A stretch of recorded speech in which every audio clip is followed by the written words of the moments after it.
if I could make a video for myself 5 years in the past, what I would tell myself is most days you're not gonna feel like doing the things you need to do. And for me personally, I've found ways to combat it, but usually around 2, 3 in the afternoon is when I definitely feel like I don't wanna work as much anymore. That's why I start coaching wrestling. Oh, Thank you so much. yep. That's why I start coaching wrestling at 3 in the afternoon. Or I do jujitsu or something in the afternoon, and I just drink a fuck ton of coffee the first half of the day. And that's what really allows me to like just keep going. But when you first start out in entrepreneurship, I guess it's kind of like something you've never done before. And if you're a true entrepreneur and you know that it's like in your blood, you just think that when you start living your dreams and making money and providing for yourself, that you'll just be happy all the fucking time, which for me is certainly not true. There's lots of lonely days and lots of days where I experienced such a roller coaster of emotion that I'm like, holy fuck. Like, am I the same person tonight as I was this morning? And so I guess if I was able to talk to myself years ago, I remember when I first lived on my own, I lived in my car actually for a while, and then I lived on my own, and I was like, man, something's wrong with me, because I would just get these low lows and I would believe that it was like reality, like the way I felt was reality. And give it a few hours and that fucking feeling was gone. So what I've learned is emotions are fleeting, and yeah, of course sometimes you gotta listen to them because they do have underlying reasons why you have those. But I've realized I definitely have cycles, and usually like the low emotions that I have are because I have such high expectations for myself, and either when I get low energy, I realize I'm not achieving or I'm not doing the things required to reach my goal. So then like, I think it's my body's way of literally trying to get me to work harder or just change my environment or do something. And so I've kind of found ways to cope with it. Like every day, 3 p.m., I like to go connect with people and either do jiu-jitsu or wrestling and kind of get my body a little bit, because usually I don't feel like doing anything at this time. And if I don't do anything, then I'm not achieving my goals. And if I'm not achieving my goals, then my emotions go down to kick me in gear. And it's like just a vicious cycle. Maybe that's just something unique to me, but that's how I've been for the last few years. And if I drink enough caffeine in the morning and do something in the afternoon, life's good, you know? But that is certainly something I've realized. And so I guess I want to make this video to kind of document my thoughts and, you know, let everyone know out there, if you're an entrepreneur and you feel your ups and downs, like definitely get involved with some type of community. And whether that's like, I like to salsa dance, I like to do grappling, and just have fucking friends, you know? Entrepreneur friends are great. I have a few friends, a handful of friends that I'll just call, and I call them like debriefing. I think this is something really healthy for entrepreneurs. Like you just call the closest men in your circle, you know, once or twice a week or once or twice a month. And it's just like anywhere from a 5-minute call to like an hour-long call where you just, it's like a debrief. Like you share everything you guys are doing with each other.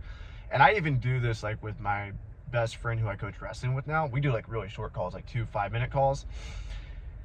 And we'll just like kind of talk about the plan for practice for the day, what the fuck's going on. We'll make some jokes about the day before. I do it with Rake and Profit. We'll call each other and we'll just talk for maybe an hour and share our vision and goals. And a lot of our quests align together so we can like really bounce ideas. I do it with my best friend Taylor Jones. It's just a really healthy practice, and I think mentally, for me at least, it keeps me sane, because I can go fucking insane, guys. Like I keep my shit cool on the surface. Like even if you're around me, you'd be like, this dude's fine. But the whirlwind of emotions that I feel on a weekly basis, I'm not sure if it's just because I'm in my 20s or what. I don't feel like I was always this way. I think it's because I had wrestling before, but man, being a 20-year-old entrepreneur can be extremely, I wouldn't call it emotional, but I believe that your emotions tell you things on an intuitive level. And when you're dealing with like huge goals and ambitions, which I am, I think your body just tries to balance everything out together. So, but yeah, I spent $150,000 on inventory the last few days. This summer I was in Mexico, and I look back at the last couple of years and I'm like, did I think I was fucking Superman?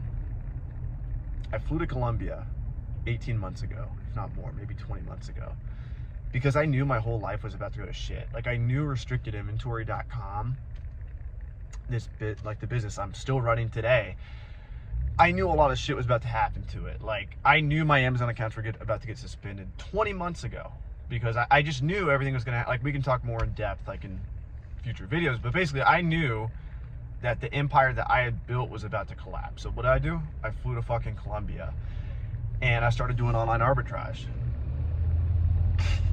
Great fucking plan, right? And then I was like good financially, but I knew my income was about to come to a halt, and I did not expect what the fuck was about to happen. Like 6 Amazon accounts shut down. It's way worse than I expected. And yeah, I just thought I was smarter than I was, I guess. But I traveled the whole world in the process, despite my business collapsing. Went to Barcelona, went to Cuba, went to Puerto Rico. Really crazy times. The fuck did I do that for? I had so much fun, but at the same time, it was so extremely stressful. With all my accounts shutting down, I had to deal with like literally like $20,000 plus in removal fees and no income for a while. Then I made a decision to not make courses anymore. So I literally had like a time period a couple months back where I didn't have any income. So I had to like really get creative. But now I'm selling on Amazon again. I got 2 accounts. We got GoToListers finally profitable, making me some money. Restricted Inventory is profitable. Again, I fixed that business, partnered with a bookseller who's actually approved to really sell textbooks, and he handles all the processing now.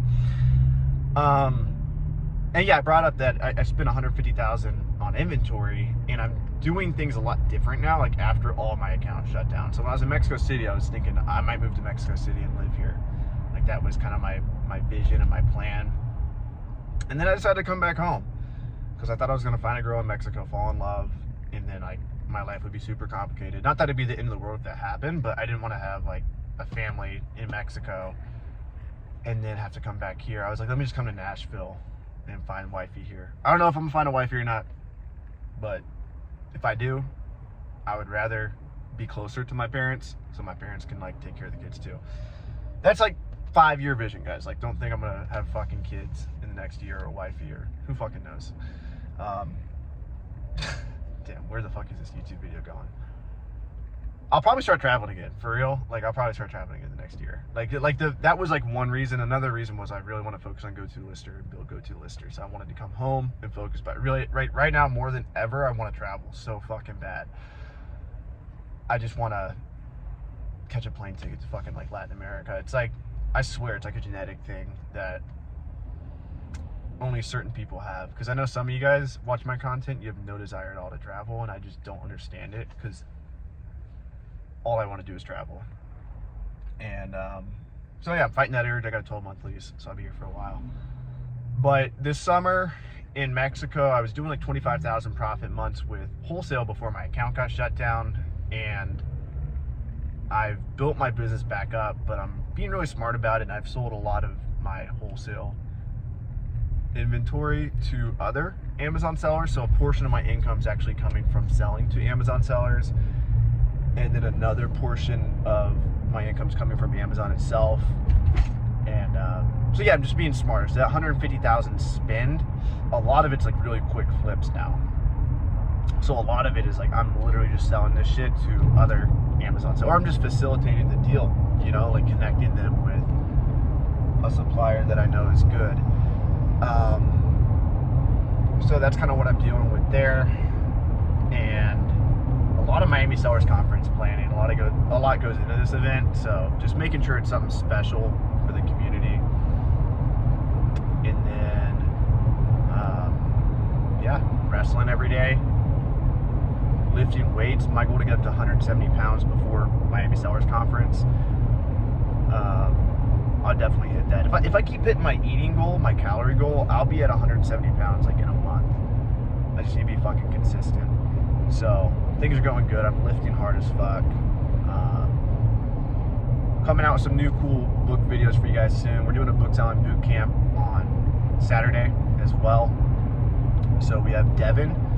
I actually met Devin at McKay's a few years back when I first started doing this, and he was doing $500,000 a year at the time, and I was doing like 100,000 a year at the time. And we reconnected on Facebook. He uses GoToLister now, and so he's going to be speaking about, he's back at like 8,000 in sales a month, cherry picking books. And then Amanda is at 14,000 a month.